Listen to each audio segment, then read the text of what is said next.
Hello artists! Today I'm going to show you how to use our tempera paints. First, you're going to need to get some water and something to dry your brush with. You could either fill one of these halfway and have a rag, or you could use one of these little pet dishes that you put water over here and a sponge over here. Either one works fine. Next, you are going to grab a palette, which is a place for you to mix your own colors. I highly recommend these flat palettes. They're much easier to clean than the ones with the little holes in them.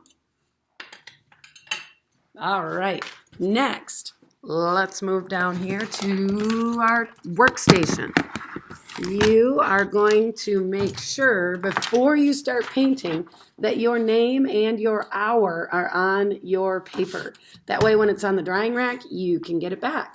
I'd always suggest giving a good rinse to your brush ahead of time, just in case there's a little bit of color still in there. Wipe it off on the side and dry it off to make sure there's no paint up on the ferrule, which is this metal part that holds the bristles in place. Now, if I want to make a unique color, I am going to scoop up a little bit of paint and put it on my palette. Next, I'm going to rinse my brush. Make sure that you are painting the bottom of the water container, and that will make sure to get all of that paint out. And then you can twirl and wipe it on the edge. Again, we dry it off. And I am going to add some white to this. The reason I dry it off is I do not want to introduce a whole bunch of water into the paints because they will turn all runny and thin. Now you can mix your small little bit, and then you could use that in your painting however you see fit.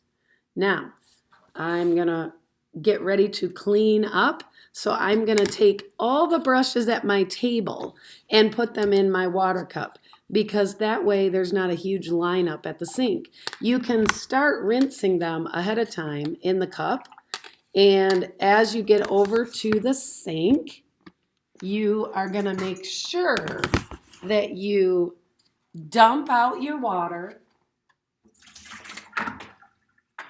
Give a little rinse with the brushes down in here. Make sure there's no big giant globs of paint on the edges of your container to get on other people. And then take your brushes in the palm of your hand and put them under running water to make sure that all that paint is out. And put your bristles up in the container so that they don't turn out like this one, which has little hairs going every direction because it spent the night upside down in the can. We want to make sure that if we notice a handle sticking up, we pull it and flip it over. Then you are going to make sure to take your picture and put it on the drying rack. Let me see if I can take you over here. We're going to put it down on a messy mat, and we are going to find a spot that does not already have somebody's artwork on it, and we're going to put it on here. The reason we use the messy mat is we don't want our picture falling down, drooping through the holes on the drying rack. Also, we want our name on there so that when Mrs. Cairo goes to clear this, I can put your thing in the right bin over here. So, thanks so much. Happy painting.